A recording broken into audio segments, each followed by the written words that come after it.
if you want me to. No pressure. Oh, he's got a deep voice. He's got a speaker voice. All right, go, Dwayne. Welcome, everyone, to the March 23rd, 2023 edition of National MS Office Hours featuring Melissa Hortman. And here are your hosts. Hey, everyone. Heather Cox. Victoria Dean. Hey, everyone. I'm Garrett Chandler. And I'm Andrea Singrio. A little worried, Victoria. You sound like you forgot your name for a second. Has it been that kind of a day? Yeah, I feel like I needed Dwayne to say my name for me. So yeah, I messed up there. Wonderful. All right. Well, yes, Melissa, we are so very, very excited to have you. And we are going to turn the show over to you. And I think Andrea is going to give you some backup support on this. So have at it, ladies. Awesome. Well, thanks everybody so much for having me on this Thursday afternoon. I'm excited to be here. Y'all, this is a fun group. You're right. I really like this group. So we're going to have fun for the next 30 minutes, I promise. It's going to be a lot of information, like always. Who doesn't like a lot of information crammed into 30 minutes? And so I'll give you a bit of background on me so that we can kind of go through and you can kind of get a taste of why I'm talking about this. So my name is Melissa Hortman. I'm on the U.S. education industry team. I've been with Microsoft for about a year and 3 months, I think. So I'm still fairly new, I'll call myself. Before that, I was in higher education for my entire career, over 12 years in higher education. I was most recently an associate professor and director of instructional technology at the Medical University of South Carolina. So Andrea approached me and said, we need to get this together, like what you did every day. And so I will tell you this is a bit, I mean, this is me crammed into slides and what my life looked like for a long time. And so I come to you as an end user of all the tools and all the things because I think, you know, the best way to look at the Microsoft suite is how it can be embedded into a day to enhance performance, to enhance experiences, whether it's collaboration or communication or in the classroom, outside of the classroom. So we're going to kind of go through some different scenarios and then some deep dives into different topics and just kind of, you know, have fun. Again, please put stuff in the chat. We want to learn from each other. We want to learn from you, what's important, what's new in the areas that you're working on. So I'm going to pass it over to Andrea to get us started. Yeah, thanks everybody for being here. We're really excited. This is a project Melissa and I have worked on for a little bit now, and we really feel like you all will benefit from seeing this presentation of what her life was like. Obviously, we've created fictitious characters as we tell this story, but it really comes from what she was doing, and it's been really cool to work with her and highlight this. This is the second time we're going to do it together, so super excited to get started. So I'll give you the scenario. So this is Dr. Soon. She's an assistant professor, not yet associate professor. She's going up for tenure track in the next 5 years. It's a process, y'all. If you're in the faculty role, I hear you, I feel you, I see you. It is a process to go up for tenure. So she is going through that process right now. She's working on her grants, she's teaching, she's doing research, she's got all the hats. So we are going to help see how those hats kind of fit together throughout her day. What I love about this is that third kind of set of information. 50% of her time is teaching. I didn't realize, and I'm a K-12 teacher, that 50% is teaching, but then they have to do research and service and those things. And so I really like that this breaks it down because we all wear many hats. And how does our day progress wearing all of those hats? Usually at the same time. So as we all do, we look at our phones first thing in the morning.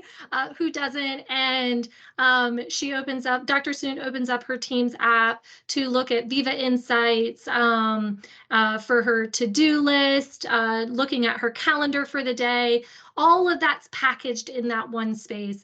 And I will tell you, I love Headspace within Viva Learning because she can kind of get her mind right for the day. It's it's a great place to just kind of get started. So Viva in the morning, Viva in the evening, Viva at supper time. We should maybe that should be a Yes, shirt. That's gotta Okay. be a shirt, Heather. Bring it full circle. Make So that happen.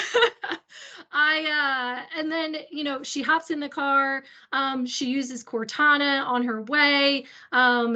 Just all the different use cases of being able to read her missed messages in Teams and Outlook to her, so she can keep her eyes on the road. And she also does her audio in her Teams chat for kind of reminding herself of what to do. As you're driving, you want to focus on that. So how do you kind of do other things while you're on the road?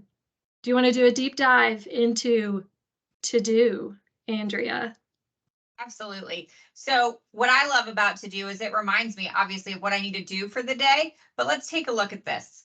And fingers crossed audio works, because it's the first time I've presented since I've been back.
So To Do, there's a great example of pulling your tasks from Outlook and making it into different places for where you can actually focus on your calendar and make that happen. And I am one that puts everything on my calendar, so I really appreciate that feature of making sure, especially as I came back, I had over 800 emails, still working through them, just in case one of you are the many people in my inbox.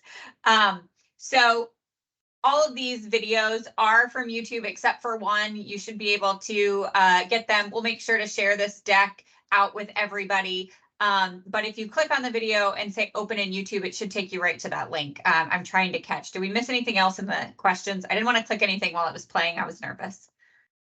Good. No, that's good.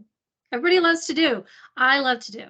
I've got lots to do and I need to use To Do. So it's a great tool. It's right there. I think it's something nice and simple and easy to kind of work into conversations. It's a really good tool for people who have lots of different hats. So, all right, so we'll move on to the next scenario. So Dr. Soon is running late to campus as always. She's sitting in traffic, Charleston traffic, or Atlanta traffic, or wherever you might be. So she joins the Teams webinar, which I love Teams webinars, from her phone app for Grand Rounds, but she is still focusing on the road. She knows that she's going to be able to go back to her desk and view all the content in SharePoint afterwards. There's so much you can do to customize in SharePoint. Amy Baby Taylor on here is my SharePoint guru. If you need a SharePoint guru, everybody needs a SharePoint guru. She's pretty phenomenal. So, and then next she gets to campus finally, she opens up her Surface Pro. She's able to kind of transfer to her device and get started with her day nice and easy, seamlessly, and watching Grand Rounds, finishing that up, going to Outlook, and using Windows 11 Snap Assist to do that. So let's go to the next slide and learn a little bit more about Windows 11. Yeah, I'm gonna, before I hit go on the next one, I just want to say that if you haven't used the transfer device feature from one device to the other without missing a beat, it is clutch for me. If you're like me, been at many doctor's appointments lately, I've had to run in or start the call in the car and those things. And that is amazingly, I don't even know. It's so seamless. It works amazing. Definitely check it out if you've never checked it out before. All right. These Windows 11s, I would get your notepad ready or sticky note or however you want to take your note, because there are some awesome tips in this video.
I would love to just see everybody hit that reaction. Who learned something new with a heart, a smiley, something in those reaction buttons from that video? Because I think every time I watch it, I pick up something new that I'm like, I'm definitely using that.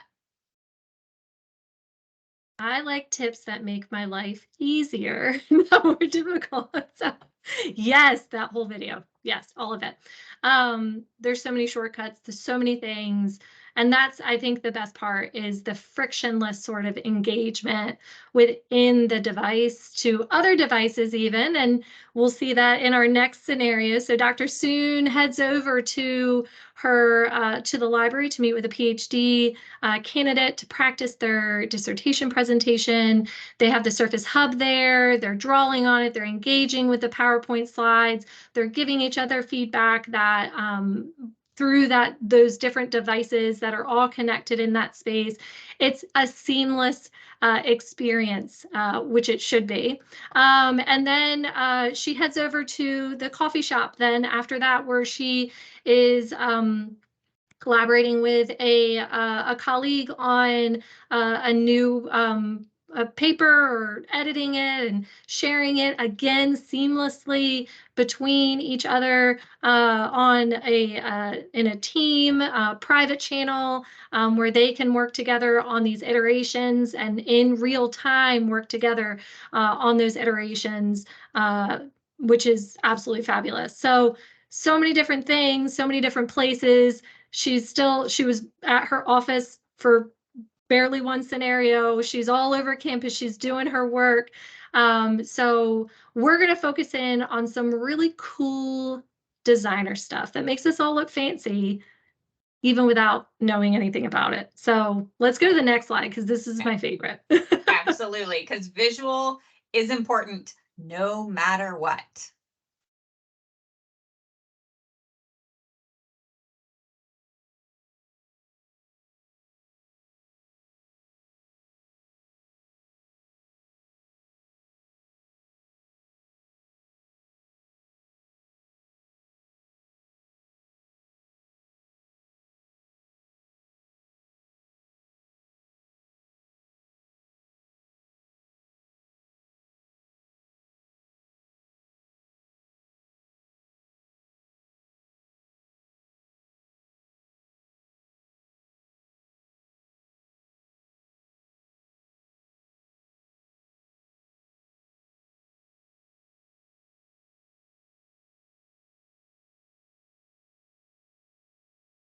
That's just a great, really quick, short video on Designer in PowerPoint, but Designer exists in multiple places. We're seeing it in Word now, and our newest Designer tool product that I just got off the wait list for. And so I think it's open to just about everybody now if you log in. This one needs a personal account, not your school or work account, but very excited for Microsoft Designer.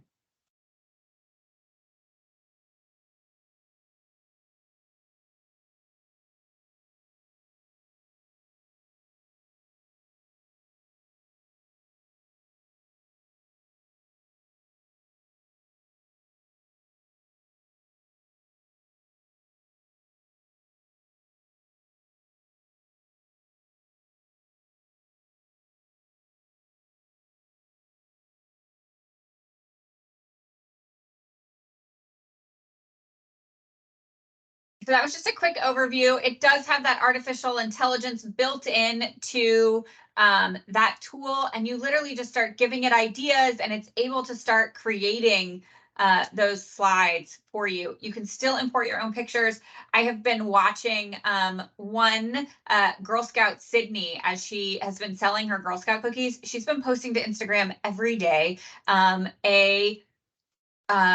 a designer tile with embedded video of the different Girl Scout cookies, and she's been doing taste tests. It is so cool to be checking out her Instagram account using Microsoft Designer. Melissa? Yeah, well, I use Designer and then put it into PowerPoint and then use Microsoft PowerPoint Designer. Nobody has time for that. So it's great, right? That all of these things can make us look fancy without having to have a graphical background at all. So especially when you're having to put together information for a presentation or certain things like that, you know, it just really does, again, create a smoother transition to an end product. All right, so we're going to transition Dr. Soon now. She's digging into her research for her day. She uses Project to track her grant, where it's at in the process, putting together an Excel file for the NIH for end of quarter reporting. Then she heads over to Viva Connections to see what kind of hot topics there are for the day, see what other people are doing around campus. It's a great way to stay connected and push out relevant information very, very quickly to specific personas. And then she goes into her lab. They use OneNote in her lab for the lab notebooks to document their processes, keep them up to date, and have sustainability through turnover in labs, which is inevitable. And then they use Azure Machine Learning for for their new grant that they're looking at. So they're all looking at getting educated on that. But I want to talk about what's new in Azure for research, because this is my area and I love this. So this is, just a kind of an imagination sort of scenario that's not too far off and or happening in real time. So imagine if I had a chat bot as a researcher. I'm in the beginning of my grant, and I want to create a data set. A data set that's available with all the data that's within my tenant at my campus, whether on the health, this is a specific like for health, but I have very specific guidelines on what I need.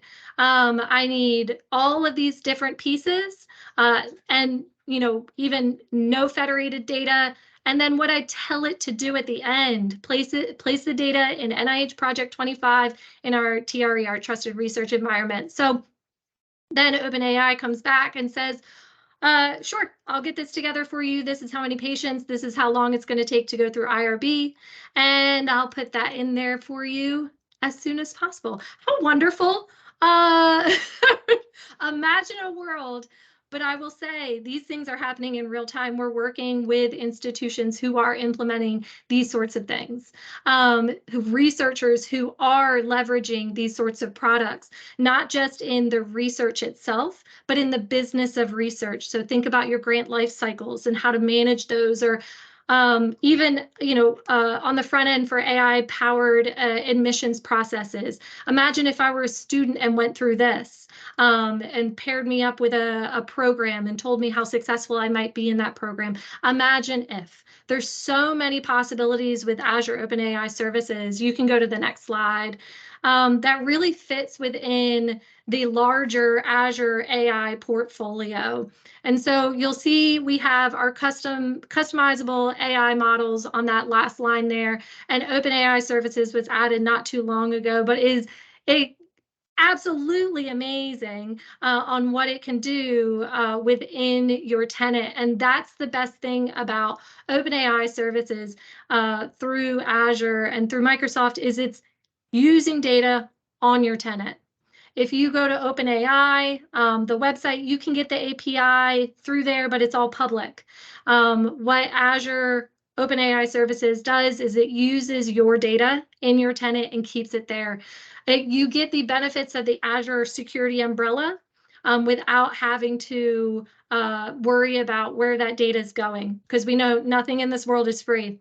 And so even OpenAI services is just accelerating at a crazy rate. So ChatGPT is now available with Azure OpenAI services. Imagine what you could do with that on your campus and integrate into different pain points for very different roles. So it's just imagine a world if, which is really exciting. And we're seeing a lot of these possibilities come to life.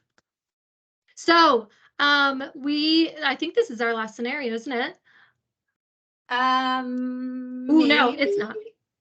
But we gotta go quick.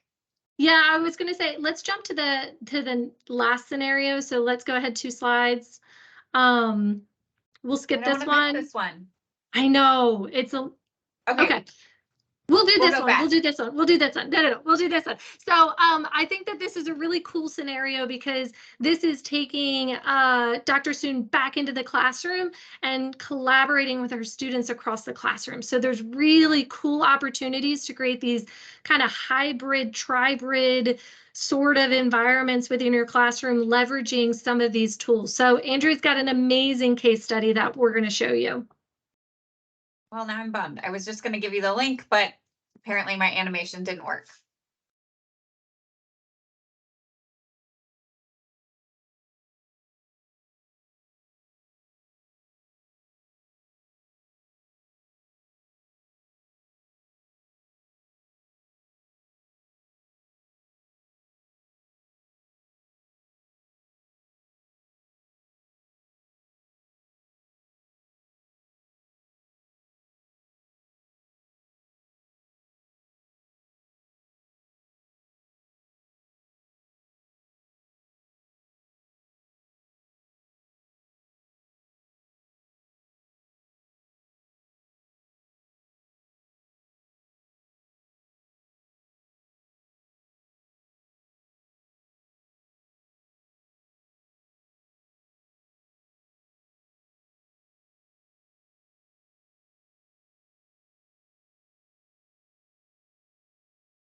So I didn't show you all of it, but I've been working very closely with Professor Liu around the way they use Teams internationally to teach their classes, primarily using Together Mode is the really big thing, and their learning cycle that we've been able to power in Teams. I'll share that link with you. But let's get to this one because I think this is one that we're getting a lot of questions about. Melissa? Yeah, so lots of good things.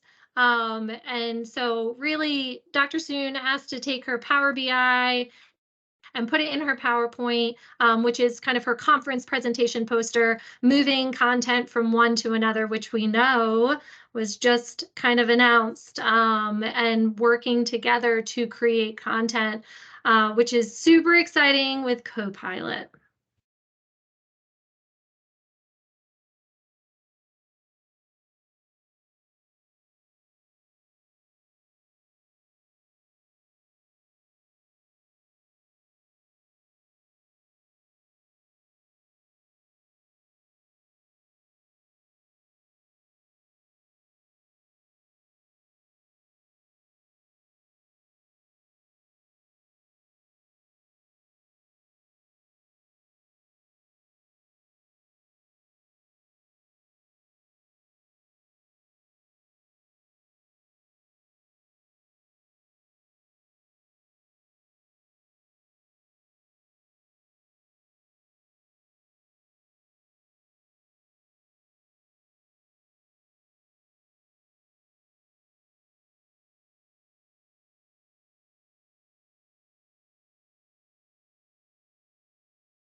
It's really good music. So I will address that question, and we'll close out. So Copilot right now is not available for EDU. We know there are lots of challenges with Copilot in education, right? Lots of challenges. So what I would recommend, if you are interested in providing feedback to our engineering team, sign up with that community, the AI education community. It's a global community, K-12 and higher ed, educators, IT professionals that are interested in providing feedback. They have bi-weekly meetings. They just had a meeting on a deep dive on Copilot and Word, and it was super interesting. They do all the demos.